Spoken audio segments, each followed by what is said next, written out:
Right Big TV digital exclusive breaking news చూస్తున్నాం. మనందరికీ తెలుసు రష్యా ఉక్రెయిన్ యుద్ధ వాతావరణం ఎంత హాట్ గా కొనసాగుతుందో. సో దానికి సంబంధించిన బ్రేకింగ్ చూస్తున్నాం. ఇప్పుడు ఉక్రెయిన్ పై ప్రతీకారం తీర్చుకుంటోంది. మొన్న ఇటీవల జరిగినటువంటి యుద్ధంలో రష్యా మీద ఊహించని రేంజ్ లో దాడులకు తెగబడింది ఉక్రెయిన్. ఆ దేశంలోని వైమానిక స్థావరాలను లక్ష్యంగా చేసుకుని పెద్ద ఎత్తున డ్రోన్లతో అటాక్ చేసింది. తూర్పు సైబీరియా బోర్డర్లోని సైనిక స్థావరాలను కూడా టార్గెట్ గా చేసుకున్న ఉక్రెయిన్ సుదీర్ఘ దూరం ప్రయాణించగలిగే సామర్థ్యం ఉన్న డ్రోన్లను ప్రయోగించింది. అయితే రష్యాపై ఉక్రెయిన్ ఈ స్థాయిలో దాడులకు తెగబట్టడం ఇదే తొలిసారని చెప్పొచ్చు. ఉక్రెయిన్ అటాక్ రష్యాలోని ఇర్కుట్స్క్ గవర్నర్ కూడా ధృవీకరించడం జరిగింది. తమ మిలిటరీ యూనిట్ ధ్వంసమైందని ఆయన వెల్లడించారు. ఉక్రెయిన్ కి చెందిన రిమోట్ పైలట్ ఎయిర్ క్రాఫ్ట్ వల్ల ఈ విధ్వంసం జరిగిందని తెలిపారు. ఒలెన్యా బెలియాతో పాటు మరో 4 మిలిటరీ ఎయిర్ బేస్ల మీద అటాక్స్ జరిగాయని గవర్నర్ పేర్కొనడం జరిగింది. అయితే ఏదైతే మనం చూస్తున్నాం, ఇంత భారీ రేంజ్ లో ఉక్రెయిన్ దాడులకు దిగటం మాత్రం ఇదే ఫస్ట్ టైం అని అప్పట్లో అనుకున్నాము. ఈ అటాక్ కు సంబంధించినటువంటి ఫోటోలు, వీడియోలు కూడా మనం వైరల్ అయినటువంటి కూడా ప్లే చేయడం జరిగింది. కాగా తాజా ఉద్రిక్త పరిస్థితుల నేపథ్యంలో ఉక్రెయిన్ చర్చలకు ఆహ్వానించింది రష్యా.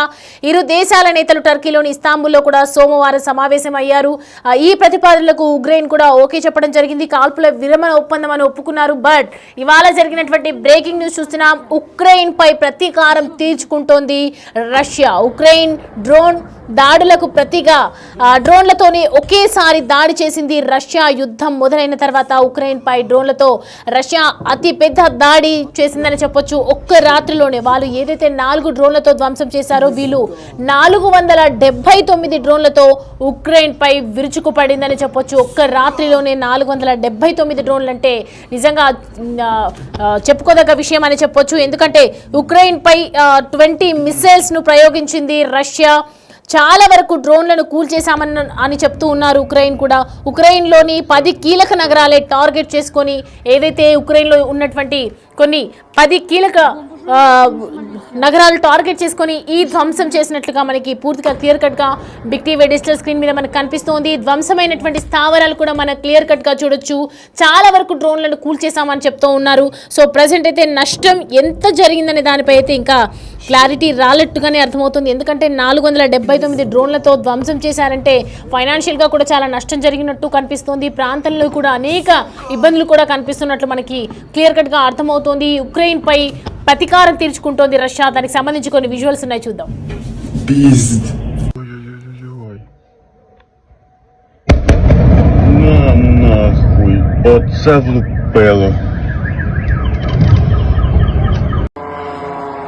Бомба же у него там на самолете. Еще взрыв.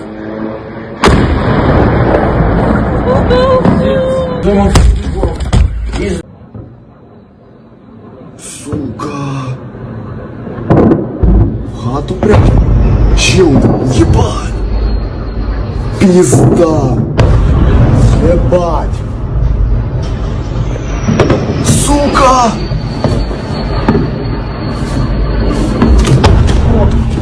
Ебанутый нахуй. Пизд. Ой-ой-ой-ой. На нахуй. Оце влупило. Бомба же у него там на самолете. Еще взрыв.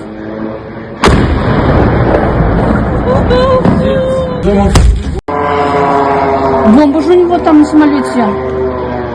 Еще взрыв.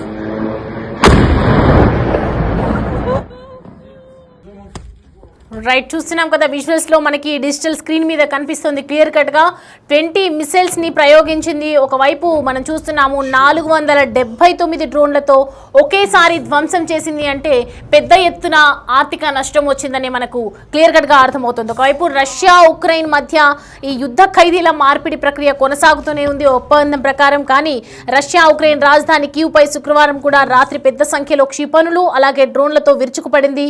సైరన్ మూతలు, పేలుళ్ల శబ్దాలతో ఇటు కీవ్ వాసులు బాంబు షెల్టర్లతో రాత్రంతా గడిపారు. అయితే రష్యా ప్రయోగించిన 14 క్షిపణులు, 250కి సంబంధించి డ్రోన్లకు గాను ఇటు 245 డ్రోన్లు కూల్చేశామని చెప్పి తెలియడం జరిగింది.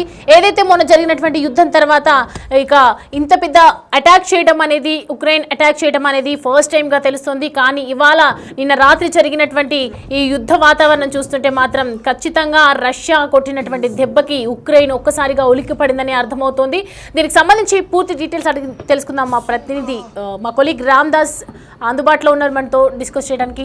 రామ్ దాస్, రైట్ నౌ చూస్తున్నాం ప్రజెంట్ యుద్ధం మొదలైన తర్వాత రష్యా ఉక్రెయిన్ యుద్ధం ఏదైతే మొదలైందో అప్పటి నుంచి ఇది ఒక పెద్ద డ్రోన్స్ దాడి అని చెప్పుకోవచ్చు. అంటే ఇంత పెద్ద సంఖ్యలో ఇంత వార్ జరగడం అనేది ఇదే మొదటిసారిగా మనకు అర్థమవుతుంది. మొన్న తీసుకున్న దానికి ప్రతీకారం అనుకోవచ్చా ఇదంతా కూడా? స్పైడర్ వెబ్ దాడి జరిగిందో దానికి ప్రతీకారంతో రష్యా రగిలిపోతున్న పరిస్థితి కనబడుతుంది. ప్రధానంగా ఉక్రెయిన్ పై వందల కొద్ది డ్రోన్ అయితే ఇప్పుడు రష్యా ప్రయోగించింది. ఈ యుద్ధం మొదలైన నాటి నుంచి ఇదే అతిపెద్ద డ్రోన్ దాడిగా చెప్తున్న పరిస్థితి కనబడుతుంది. ముఖ్యంగా అంటే గతానికి భిన్నంగా ఈసారి రాత్రిపూట డ్రోన్ దాడులకు రష్యా ప్రయత్నించిన పరిస్థితి కనబడుతుంది. ముఖ్యంగా వందలాది డ్రోన్లను ప్రయోగించింది. దాదాపు 479 అని చెప్తున్నారు. సుమారు 500 వరకు కూడా ప్రయోగించినట్టుగా ఇటు ఉక్రెయిన్ ప్రకటిస్తున్న పరిస్థితి కనబడుతుంది. ముఖ్యంగా వాళ్ళ వాయుసేన స్థావరాలపై ఉక్రెయిన్ దాడులు చేసినట్టు నుంచి కూడా రష్యా కసిగా స్పందిస్తున్న పరిస్థితి. ఈ 3 ఏళ్ల యుద్ధంలో ఎప్పుడు లేనట్టుగా దాదాపు ఈ 479 డ్రోన్లతో ఉక్రెయిన్ పై విరుచుకుపడ్డ పరిస్థితి. ఈ విషయాన్ని కూడా ఇటు ఉక్రెయిన్ రాజధాని కీవ్ నుంచి కూడా వాయుసేన ధృవీకరిస్తుంది. దాదాపు మరొక 20 క్షిపణులను కూడా మిసైల్ని కూడా తమ దేశంపై ప్రయోగించినట్టుగా చెప్తున్నారు. ప్రధానంగా అంటే ఉక్రెయిన్ లోని సెంట్రల్ ఉక్రెయిన్ కావచ్చు, అలాగే వెస్టర్న్ ఉక్రెయిన్ ప్రాంతాల్లో అంటే మధ్య పశ్చిమ ప్రాంతాల్లో ఇవి టార్గెట్ చేసుకొని ఈ బాంబింగ్ జరిగినట్టుగా చెప్తున్నారు. భారీ మిసైల్స్ కావచ్చు, డ్రోన్లు కావచ్చు, ఒక్కసారిగా రాత్రంతా కూడా విరుచుకుపడ్డ పరిస్థితి కనబడుతుంది. ముఖ్యంగా మాస్కో ప్రయోగించిన వాటిలో దాదాపు 277 డ్రోన్లను 19 క్షిపణులను మధ్యలోనే డిస్ట్రాయ్ చేసినట్టుగా వాళ్ళ ఎయిర్ డిఫెన్స్ సిస్టమ్స్ వాటిని డిస్ట్రాయ్ చేసినట్టుగా ఉక్రెయిన్ అయితే చెప్పుకుంటున్న పరిస్థితి. అంటే ఓవరాల్ గా కేవలం 10 డ్రోన్లు మాత్రమే, కొన్ని క్షిపణులు మాత్రమే ఆ టార్గెట్ ను తాకినట్టుగా చెప్తున్నారు. సాధారణంగా రష్యా డ్రోన్ దాడులు సాయంత్రం మొదలై తెల్లవారి వరకు కొనసాగుతాయి. చీకట్లో చాలా వరకు ఈ యుఏవీలను గుర్తించడం కష్టం. అంటే అన్మాన్డ్ ఏరియల్ వెహికల్ గా చెప్తున్నటువంటి ఈ డ్రోన్స్ ఏవైతే ఉన్నాయో వీటిని గుర్తించడం చాలా కష్టం. అంటే వాస్తవానికి ఇవి స్టెల్త్ మోడ్ లో కూడా కొన్ని పనిచేస్తుంటాయి. రష్యాకు సంబంధించినటువంటి అత్యాధునిక సాంకేతిక పరిజ్ఞానాన్ని ఉపయోగించి తయారు చేసినటువంటి ఈ డ్రోన్స్ ఏవైతే ఉన్నాయో చాలా లేటెస్ట్ టెక్నాలజీతో కూడుకున్నవి. ఇప్పుడు ఆ వ్యూహాన్ని ఇప్పుడు రష్యా అనుసరిస్తున్నట్టుగా మనకు చాలా క్లియర్ గా కనిపిస్తుంది. ఇటీవల మాస్కో పౌర నివాసాలను లక్ష్యంగా చేసుకుంటున్నట్లు కూడా విమర్శలు వస్తున్నాయి. అంటే ఉక్రెయిన్ మొదటి నుంచి ఒకటే ఆరోపిస్తుంది, రష్యాను ఒక తీవ్రవాద చర్యగా అభివర్ణిస్తుంది. ప్రధానంగా పౌర స్థావరాలు లక్ష్యంగా చేసుకొని యుద్ధ నీతికి వ్యతిరేకంగా తమపై దాడి చేస్తుందంటూ ఉక్రెయిన్ మొదటి నుంచి కూడా ఆరోపిస్తుంది. ఇప్పటి వరకు రష్యా దాడిలో దాదాపు 12,000 మందికి పైగా ఉక్రెయిన్ నివాసులు ప్రాణాలు కోల్పోయినట్టుగా ఐక్యరాజ్య సమితి గణాంకాలు కూడా వెల్లడిస్తున్న పరిస్థితి. మరోవైపు రష్యా మాత్రం తాము కేవలం సైనిక స్థావరాలని లక్ష్యంగా చేసుకుంటాం, ఖచ్చితంగా యుద్ధ నీతిని పాటిస్తున్నామని చెప్తున్నప్పటికీ కూడా ఉక్రెయిన్ దీన్ని పూర్తిగా వ్యతిరేకిస్తున్న పరిస్థితి కనబడుతుంది. ఇక మరోవైపు ఇటు రష్యా నౌకాదళం కోసం సరికొత్త వ్యూహాన్ని అయితే ఆ దేశ అధ్యక్షుడు పుతిన్ ఆమోదించిన పరిస్థితి. ప్రపంచంలోనే అత్యుత్తమ ఒక బెటాలియన్ గా తీర్చిదిద్దేందుకు దీని లక్ష్యంగా క్రెమ్లిన్ చెప్తున్న పరిస్థితి కనబడుతుంది.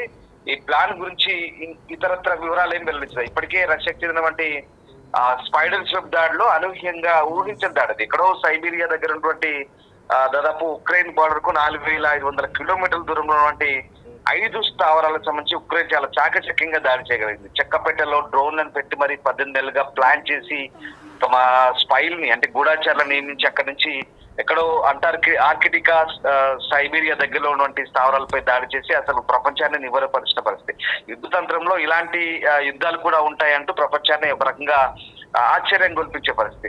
సో దాని తర్వాత ఈ ఉక్రెయిన్ రష్యా మాత్రం ఎక్కడ తమ సీక్రెట్స్ ని లీక్ కానివ్వలేదు.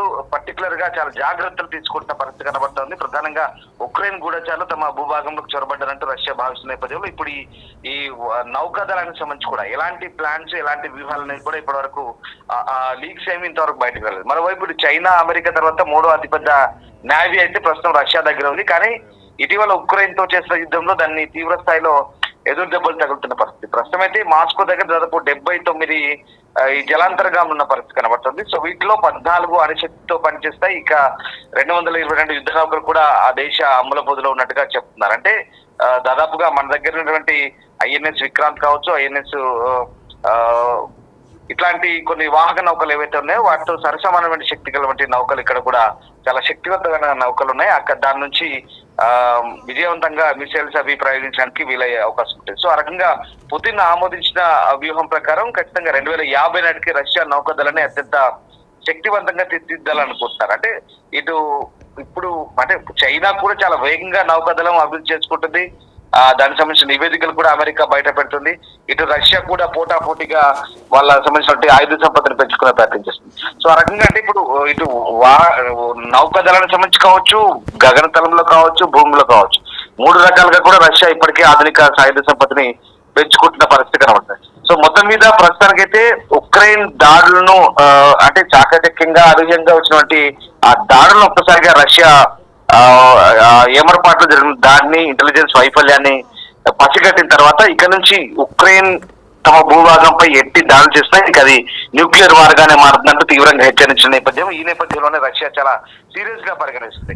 ఆ స్పైడర్స్ వెబ్ దాడి తర్వాత దాదాపు చాలా ప్రాంతాల్లో భీకర దాడులు అయితే కొనసాగుతూ, ఓవైపు ఇస్తాంబుల్లో మాత్రం అటు శాంతి చర్చల ప్రక్రియకు సంబంధించి కొంత ప్రతిష్టంభన కొనసాగుతుంది. అంటే కేవలం గంట సేపు మాత్రమే శాంతి చర్చల ప్రక్రియ కొనసాగింది. యుద్ధ ఖైదీల మార్పిడికి సంబంధించి ఆ చర్చలు జరిగాయి. దాని తర్వాత కొంతమంది యుద్ధ ఖైదీలు కూడా మార్పు జరిగింది. దాని తర్వాత ఇప్పుడైతే అంటే ఇటు కార్క్యూ లాంటి పట్టణాలు కావచ్చు, డోనెట్స్ కావచ్చు, పశ్చిమ సరిహద్దుల్లో, తర్వాత దిప్రో పెట్రోస్ అనే ప్రాంతం ఉంది. ఈ ప్రాంతాల్లో ముఖ్యంగా భీకర దాడులు అయితే కొనసాగిస్తున్న పరిస్థితి కనబడుతుంది.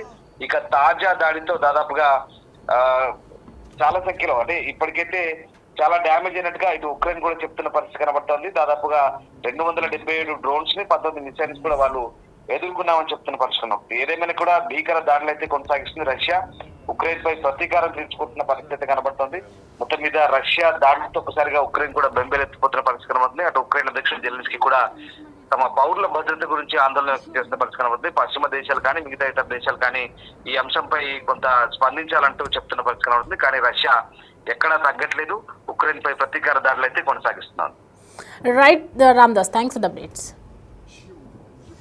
రైట్, చూస్తున్నాం కదా ఏదైతే జరుగుతుందో రష్యా ఉక్రెయిన్ మధ్య యుద్ధ వాతావరణం ఇది తీవ్ర స్థాయికి చేరుతోందని అర్థమవుతోంది. ఎందుకంటే మొన్న చూసాం ఉక్రెయిన్ రష్యాపై తీసుకున్నటువంటి చర్యలు కూడా 4 డ్రోన్స్తో ధ్వంసం చేసే ప్రయత్నం చేశాయి. బట్ ఇప్పుడు రష్యా తీసుకున్నటువంటి బిగ్ అటాక్కి సంబంధించి క్లియర్ కట్గా మనకు అప్డేట్ అందుతోంది. ఉక్రెయిన్ డ్రోన్ దాడులకు ప్రతీకారంగా ఇవాళ ఒకేసారి దాడి చేసింది రష్యా అని చెప్పొచ్చు. మొత్తం కూడా ఓవరాల్గా అర్ధరాత్రి 479 డ్రోన్లను ఒకటేసారి వదిలేసి అక్కడ ధ్వంసం చేసినట్లుగా, అంటే 10 ప్రాంతాలే టార్గెట్గా తీసుకొని అక్కడ ధ్వంసం చేసినట్లుగా అర్థమవుతుంది. మనకి చూస్తున్నాము, స్క్రీన్ మీద కనిపిస్తూ ఉంది, జరిగినటువంటి విజువల్స్ కనిపిస్తూ ఉన్నాయి. అంటే ఇంతవరకు అక్కడ రష్యా ఏం జరిగింది అనేది మనకు ప్రస్తుతం ఏదైతే ఎన్ని డ్రోన్స్ పంపించామో, ఏది బ్లాస్ట్ చేశామనేది తెలియజేసింది. కానీ ఉక్రెయిన్లో ఎలాంటి ఆస్తి నష్టం జరిగింది, అసలు ఎక్కడ ఏ ప్రాణ నష్టం, అసలు ఏం జరిగిందో అనేది మాత్రం క్లియర్గా మనకి అప్డేట్స్ అయితే ఇప్పటివరకు అందించలేదు. బట్ ప్రజెంట్ అయితే రష్యా ఉక్రెయిన్ల మధ్య యుద్ధ వాతావరణం ఒక విరమణకు వచ్చింది అని అనుకునే లోపే మళ్ళీ వెంటనే ఇటు ఉక్రెయిన్ అలాగే ఇటు రష్యా విరుచుకుపడుతోంది. సో ప్రజెంట్ అయితే రష్యా దగ్గర అనేక రకాల చూస్తున్నాం కదా, ఎన్నో మిసైల్స్ ఉన్నాయి. ప్రజెంట్ అయితే 20 మిసైల్స్ను ప్రయోగించింది రష్యా. ప్రజెంట్ ఈ ఏదైతే మిసైల్స్ని ప్రయోగించిన తర్వాత అటు ఉక్రెయిన్ ఈ దెబ్బకి బ్లాస్ట్ అయినట్టుగానే మనకి అర్థమవుతుంది. ఇకనైనా మరి యుద్ధ వాతావరణం ఒప్పందం కాల్పుల విరమణ ఆగిపోతుందో లేదో, మరి దీని మధ్య ఎవరు మధ్యవర్తిత్వం వహిస్తారో, మరి వీరిద్దరి మధ్య జరుగుతున్నటువంటి యుద్ధ వాతావరణం ఇంకా ఎన్నాళ్ళు కొనసాగుతుందో చూడాలి. ఇప్పటికైతే ప్రజెంట్ అక్కడ ఎలాంటి నష్టం జరిగిందనేది మాత్రం అధికారికంగా ప్రకటించలేదు.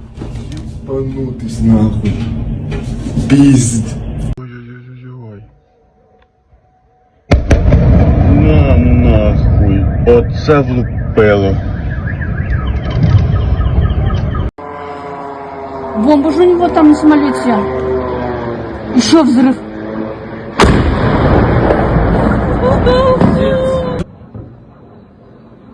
Сука! В хату